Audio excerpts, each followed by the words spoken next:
بسم الله الرحمن الرحيم. الحمد لله رب العالمين والعاقبة للمتقين والصلاة والسلام على سيد المرسلين أما بعد.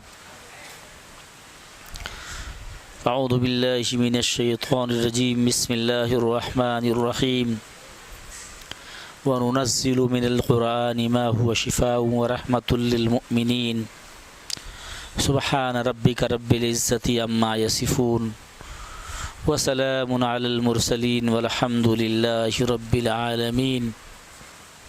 بھائیوں اور بزرگوں، سب سے پہلے تو ہمیں قرآن کریم کی اہمیت کو سمجھنا چاہیے، جس کو اللہ تعالیٰ نے اس امت کے لیے بلکہ پوری دنیا کے لیے شفا بنا کر نازل فرمایا ہے.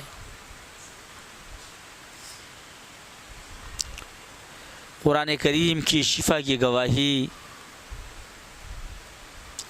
بڑے بڑے دشمن اسلام بھی دیتے ہیں. کبھی تو ایسا ہوتا ہے کہ ہاسپٹل کا ڈاکٹر کچھ فیصلہ نہیں کر پاتا ہے اور قرآن کی چند آیات پانی پر دم کر کے اس کو دیا جاتا ہے تو اس کے ساتھ کایا کلپ جیسا کام ہو جاتا ہے. یعنی جس کو بعض لوگ چمتکار کا لفظ دیتے ہیں. اللہ تعالیٰ نے قرآن کریم کو شفا اس لیے بنایا تاکہ یہ امت اپنی کسی پریشانی میں کسی غیر کے پاس نہ جائے. کوئی غیر اللہ سے مدد مانگنے کی اس کو ضرورت پیش نہ آئے. کسی شیطان کے سامنے، کبھی ابلیس کے سامنے سر نگو نہ ہونا پڑے. اس لیے اللہ تعالیٰ نے قرآن کریم کی آیات میں اور قرآن کریم کی مختلف صورتوں میں، حتیٰ کہ پورے قرآن میں اللہ تعالیٰ نے پورا شفا بھر دیا ہے. بعض آیات تو ایسی ہیں کہ جس مقصد سے، جس نیت سے پڑھ کر آدمی دم کرے اس کو وہ فائدہ حاصل ہوتا ہے، اور بعض آیات تو ایسی ہیں کہ وہ مختلف چیزوں کے لیے مخصوص ہیں اور اس کے لیے وہ معمول میں ہیں. لیکن اللہ تعالیٰ نے جس طرح قرآن کریم کو ہدایت کا ذریعہ بنایا اور ایمان میں مضبوطی کا سب سے بڑا ذریعہ بنایا، اس کے ساتھ ساتھ اللہ تعالیٰ نے اس میں شفا بھی ڈالی. اب قرآن کریم میں شفا ڈالنے کا مطلب یہ ہے کہ جس طرح ایک عالم اور ایک شیخ کامل اور اس لائن کا ماہر، قرآن و حدیث کا، قرآن و سنت کا ماہر، دین کا ماہر، شریعت کا ماہر، اس سے جو شفا کا چشمہ نکل رہا ہے اس کی بھی معلومات رکھے.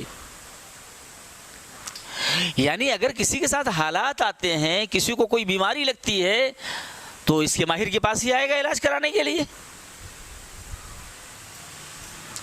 اس لیے علماء کی سب سے بڑی ذمہ داری ہے،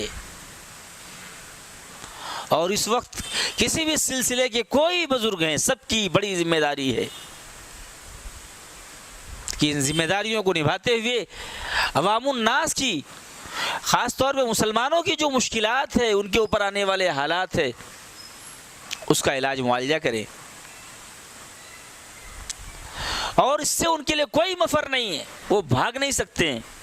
اگر خدا نہ خواستہ کوئی سیکھتا نہیں ہے، کوئی اس سے علاج معالجہ نہیں کرتا ہے، اور اس کے گھر کے سامنے، اس کے خانقاہ کے سامنے اور اس کے مدرسے کے سامنے، اس کے مسجد کے سامنے حالات بگڑتے ہیں، کسی پر سحر کی وجہ سے کچھ پریشانیاں آتی ہے، کوئی ایمان سے مرتد ہو جاتا ہے، یا کوئی کسی غیر کے پاس علاج کے لیے جاتا ہے، تو اس کا ذمہ دار وہ آدمی ہوگا، کیونکہ سیکھنا چاہیے تھا، سیکھا نہیں. ایک مرتبہ کا واقعہ ہے کہ ہمارے پاس ایک عورت آئی اس نے کہا کہ مولانا صاحب کل رات میں 11 بجے میرے شوہر کی طبیعت بہت خراب ہو گئی تھی، تو میں بہت پریشان ہوئی، مجھے کیا کرنا ہے؟ تو کسی نے کہا ایک کام کرو، تم فلاں گپتا کے پاس چلے جاؤ، فلاں بنیا کے پاس چلے جاؤ، ایک تعویذ دے گا، پہنا دینا، طبیعت ٹھیک ہو جائے گی۔ دین کا ذرہ برابر بھی شعور رکھنے والا آدمی اس بات کی گواہی دے سکتا ہے کہ جو شخص بھی کفر و شرک والی تعویذ لٹکا لے وہ تو ایمان سے خارج ہو گیا، یہاں تک کہ اس کا نکاح بھی ٹوٹ جائے گا۔ ایسے ٹائم میں ہونا یہ چاہیے تھا کہ ہمارے محلے میں، ہمارے گاؤں میں، ہمارے اطراف میں ایسے معالجین ہونا چاہیے، اگر کسی کی کوئی پریشانی ہو تو ان سے جا کے رجوع کرے، اس کو کسی بنیا کے پاس، کسی گپتا کے پاس، کسی پنڈت کے پاس، کسی ایسے بابا کے پاس جو کفر و شرک سے علاج کرتا ہے اس کے پاس جانے کی نوبت نہ آئے۔ کیا اند اللہ ہمارے ایسے لوگ، کیا اند اللہ علماء کا مواخذہ نہیں ہوگا کہ ان کے پاس کوئی جائے گا ہماری یہ پریشانی یار، ہمارے ساتھ روزی کے معاملات ایسے چل رہے ہیں، میرا دل چاہتا ہے میں کر لوں، میرا دل چاہتا ہے وہ کر لوں، میرا دل چاہتا ہے میں خودکشی کر لوں، میرا دل چاہتا ہے میں فلاں کے ساتھ چلا جاؤں، یہ سب اس کا علاج کرے گا کون؟ درمیان میں جب ہم نے ملک کے مختلف کونوں پر، مختلف علاقوں میں دیکھا تھا کہ ہماری قوم کی بیٹیاں غیروں کے ساتھ بھاگ رہی ہے، ان کو روکنے کی کوشش کی جا رہی، سمجھایا بجھایا بھی جا رہا ہے، جب بھی ان کی عقل کام نہیں کر رہی، ایسے صورتحال میں جن کا روحانی علاج جب کیا گیا، روحانی علاج کس کو کہتے ہیں؟ نظر نہ آنے والی بیماریوں کا جو علاج ہے اس کو روحانی علاج کہا جاتا ہے۔ جب کیا گیا تو ان کو بعد میں جا کر ان کی طبیعت بیدار ہوئی، ان کو پتہ چلا کہ ارے میرے ساتھ کیا مسائل تھے، مجھے تو سمجھ میں نہیں آ رہی، مجھے تو سمجھ میں ہی نہیں آ رہا تھا، میں تو فلاں کے ساتھ جو شادی کرنے کے لیے تیار تھی، وہ تو اس سے میری جان کو بھی خطرہ تھا، میرے ایمان کو بھی خطرہ تھا۔ بھائیوں اور بہنوں، علماء اس سے، علماء کو کوئی مفر نہیں ہے، سب آؤ میدان میں، اس لائن کو بہت مضبوطی کے ساتھ سیکھو، ہم اور ہمارے شیخ و مرشد سکھانے کے لیے بہت بڑے پیمانے پہ تیار ہیں۔ آج بہت سارے لوگ یہ کہہ کر ہاتھ اٹھا دے رہے ہیں یار ہم کو نہیں آتا ہے، یہ کون سی بات ہے؟ نہیں آتا تو مداخلت نہ کرو، کم سے کم جن کے پاس، جن کو آتا ہے ان کے پاس بھیجو قاعدے کی۔ آج بڑے بڑے علماء، بڑے بڑے شیوخ، بڑے بڑے پیر اپنی خانقاہوں میں خود پریشان ہیں، ان کے ساتھ سحر کے اور جادو کے ایسے معاملات ہیں کہ ان کی عقل کام نہیں کر رہی، وہ کیا کریں؟ خدا کے واسطے اللہ تعالیٰ نے اگر اس کا علاج قرآن میں دیا ہے تو اس کے ماہرین سے رجوع کرو اور خود سیکھو، اگر خود نہیں سیکھتے تو اپنے پہچان کے کچھ لوگ ہیں ان کو آگے بڑھائیں، ہمت دلائیں کہ بھائی کرو۔ اور میں خاص طور پہ ایسے علماء سے کہنا چاہتا ہوں جو گھریلو طور پر پریشان ہیں، وہ لوگ تو 4 قدم آگے بڑھیں، سب سے پہلے وہ لوگ سیکھیں، ان کو دیکھا دیکھی بہت سارے لوگ آتے رہیں گے۔ ہم نے بہت سارے ایسے لوگوں کو دیکھے ہیں جن کے حالات بہت خراب تھے، سحر کی وجہ سے، بندش کی وجہ سے، تعویذات کی وجہ سے، جادو کی وجہ سے، لیکن انہوں نے جب سلسلہ نقشبندیہ شاذلیہ میں قدم رکھا اور یہاں کی پڑھائی چالو کی تو الحمدللہ وہ لوگ بھی معالج بن گئے اور لوگوں کو اس مرض سے نجات دلانے والے بن گئے۔ آج جادو کا اور سحر کا، جنات کا کون انکار کر سکتا ہے؟ کوئی انکار نہیں کر سکتا ہے۔ جادو ایسی خطرناک چیز ہے کہ فرعون کو یہ وہم ہونے لگا تھا کہ میں حضرت موسیٰ علیہ السلام کا مقابلہ جادو سے کر کے ان کو ختم کر دوں گا۔ آپ کسی بھی جادوگر سے بات کریں، ان کا جو کانفیڈنس کا لیول ہوتا ہے، ان کے اندر جو خود اعتمادی ہوتی ہے، وہ حیران کن ہوتی ہے۔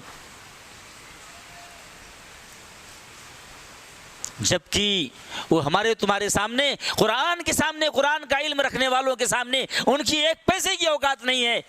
لیکن خدا کے واسطے آگے بڑھو، قرآن کے علوم تو حاصل کرو، قرآنی آیات سے علاج تو سیکھو، اور خدا کے واسطے کوئی بھی شخص بغیر سیکھے یہ کام نہ کرے. جس نے سیکھا نہیں ہے، جس کو اجازت نہیں ہے، وہ اس کام میں ہاتھ نہ ڈالے، بلکہ سیکھے پہلے، اور پہلے اجازت لے پھر ہاتھ ڈالے، نہیں تو سوائے نقصان کے کچھ نہیں ہے.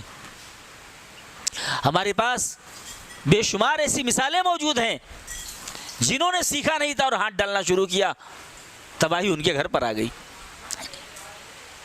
اس لیے سیکھو. اس کے ماہرین اللہ نے جب پیدا کیے ہیں تو پھر سیکھنے میں کیا ہے. اور ایک ایسا شخص جس کو اللہ تعالیٰ نے اس زمانے میں اس چیز کا سرتاج بنایا ہے، اس کے علاج کا، وہ ہمارے شیخ و مرشد ہیں. ہمارے شیخ و مرشد مفتی سید نور زمان صاحب نقشبندی شاذلی دامت برکاتہم العالیہ کو اللہ تعالیٰ نے اس میں جو مقام عطا فرمایا ہے وہ بہت اعلیٰ ہے. اللہ تعالیٰ جب کسی سے کام لینا چاہتے ہیں تو اللہ تعالیٰ وہ مقام اس کو عطا فرما دیتے ہیں. اللہ نے عطا فرمایا ہے، اللہ کی چیز ہے، اللہ جس کو چاہتے ہیں دیتے ہیں. بہت غور و فکر کرنے کی بات ہے. بعض پڑھے لکھے لوگ جو قرآن و حدیث کا علم رکھتے ہیں، بعض ایسے لوگ ہیں جو خانقاہوں میں براجمان ہیں، آج اس سحر کا انکار کر رہے ہیں، جنات کا انکار کر رہے ہیں. آپ بتائیں قرآن کی آیات کا انکار نہیں ہے؟ آپ مجاہدہ نہیں کر سکتے، آپ لوگوں کا علاج نہیں کر سکتے، خدا کے واسطے انکار تو مت کرو یار. کسی صحیح معالج کے پاس بھیج دو اور انکار مت کرو خدا کے واسطے، ورنہ قرآن آیات کا انکار ہوگا.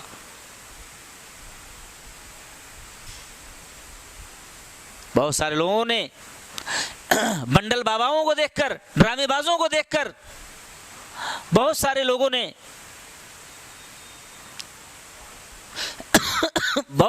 نے ایسے لوگوں کو دیکھا جو مختلف حرکتوں سے لوگوں کو بیوقوف بنانے کی کوشش کرتے، ان کو دیکھ کر اس چیز کا ہی انکار کر دیا کہ یہ چیز کا وجود ہی نہیں ہے. لیکن اس حقیقت کا کوئی انکار نہیں کر سکتا ہے. آج جو بڑے بڑے ہاسپٹل اور بڑے بڑے دواخانے بھرے پڑے ہیں، اگر جائزہ لیا جائے تو اس میں زیادہ تر یہی مریض ہیں. پہلے زمانے میں جب لوگوں کے یہاں قرآن کریم کی تلاوت کا بہت رواج تھا، آیت نظر بد پڑھ پڑھ کر لوگ اپنے گھروں میں اپنے بچوں کو دم کیا کرتے تھے، تو سب محفوظ تھے، دواخانوں میں لائن نہیں لگتی تھی. جن کے گھروں میں قرآن کریم کے پڑھنے کا معمول ہے، جن کے گھروں میں تلاوت کا معمول ہے اور پانی پہ دم کر کے پینے کا معمول ہے، اللہ تعالیٰ ان کو ان بلاؤں سے محفوظ رکھے ہوئے. ورنہ بعض لوگ تو ایسے ہیں کہ دن رات محنت کر کے جب پیسہ اکٹھا کرتے ہیں تو کچھ پیسہ جب ان کے پاس اکٹھا ہوتا ہے تو اس کے بعد ان کی طبیعت خراب ہوتی ہے جان بوجھ کے، اور پھر سارا پیسہ ختم ہو جاتا ہے، پھر زیرو ہو جاتے ہیں، پھر دوبارہ کام دام پہ لگ جاتے ہیں. یہ کیا ہے؟ یہ شیطانی معاملات ہی ہیں. یہ سب ہمارے مشاہدے کی باتیں ہیں. اس کا انکار کرنا سراسر حماقت ہے. میں عام طور پہ ایک بات کہا کرتا ہوں جو میں نے اپنے بڑوں سے سیکھا ہے، جو میں نے کتابوں میں اور بے شمار ذرائع سے جو باتیں ملی ہے، وہ یہ ہے کہ دنیا میں دو چیز ہے، ایک ظاہری اور ایک باطنی.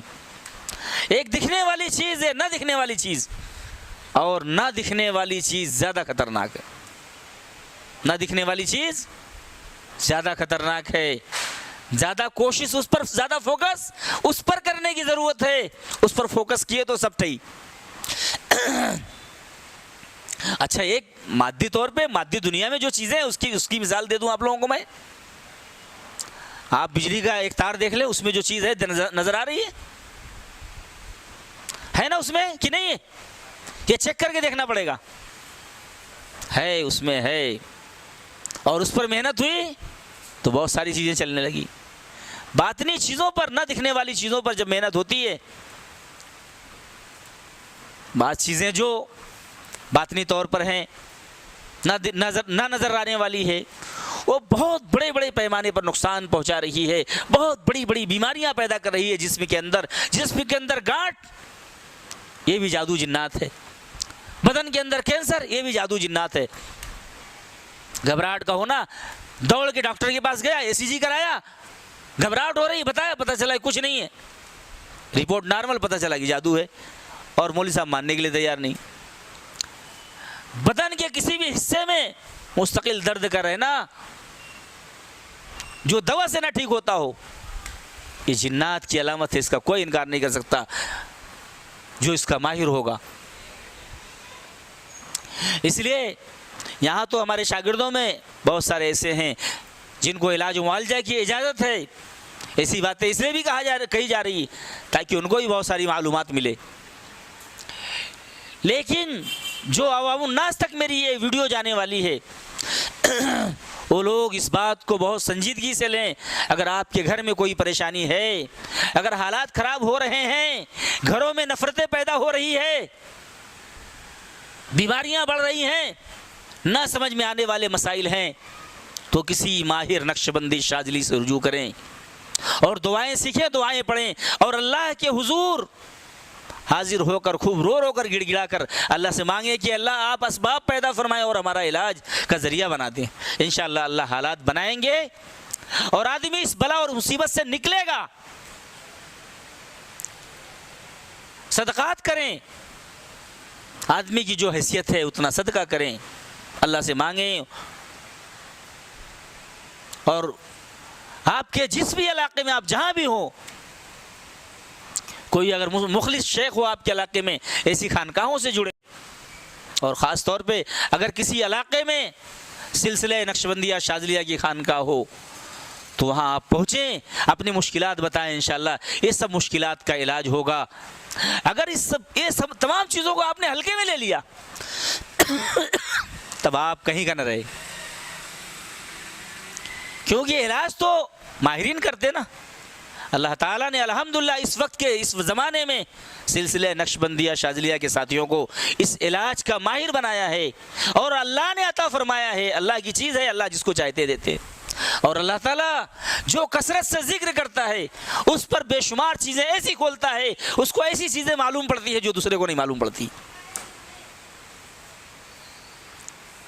اس لیے بھائیو، یہ بات بہت اہم ہے، یہ ویڈیو بھی بہت اہم ہے، اس ویڈیو کو بھی بار بار جس تک پہنچے بار بار دیکھے، اور اپنے آپ کو اللہ سے رجوع کرنے کا کوئی نہ کوئی ذریعہ بنائے، اللہ سے رجوع کرے، اللہ سے استغفار کی کثرت کرے، اللہ کے سامنے روئے اور گڑ گڑائے، اپنے حالات کو درست کرنے کے لیے اللہ سے ہاتھ جوڑے، اللہ سے معافی مانگے۔ اللہ حالات بنانے والے ہیں، اللہ تعالیٰ استغفار کرنے والے کو کبھی ضائع نہیں ہونے دیتے ہیں۔ اللہ تعالیٰ جو بار بار اپنے سامنے اللہ تعالیٰ کے سامنے ہاتھ اٹھاتا ہے، اللہ تعالیٰ اس کو کبھی شرمندہ نہیں ہونے دیتے۔ دنیا سے کوئی مانگتا ہے، بار بار ہاتھ اٹھاتا ہے، دنیا اس کو ذلیل اور شرمندہ کر دیتی، ذلیل کرتی ہے، شرمندہ کرتی ہے، لیکن اللہ رب العزت کی وہ ذات گرامی، جب بھی کوئی آدمی اللہ تعالیٰ کے سامنے ہاتھ اٹھاتا ہے، اللہ تعالیٰ اپنے بندوں میں اس کے نام کا اعلان کرتا ہے، میرے اس بندے کو دیکھو، میرے سامنے ہاتھ اٹھا رہا ہے، اپنی پریشانیاں بتا رہا ہے، بہت خوش ہوتے ہیں، میرا بندہ ہے، میرے سامنے آ گیا ہے، بہت دن سے بچھڑا ہوا تھا، میرے سامنے آیا ہے۔ فرشتوں کو اللہ تعالیٰ گواہ بنا کر اپنے ان بندوں کو جو اللہ کو پکارتے ہیں تنہائی میں، دعاؤں میں، جن کے بارے میں اللہ نے فرمایا ادعونی استجب لکم، مجھے پکارو میں سنوں گا، اللہ سنتے ہیں، اس کا ذکر بھی فرشتوں میں کرتے ہیں اور اس کا حل بھی نکالتے ہیں، اللہ حالات بھی بدلتے ہیں۔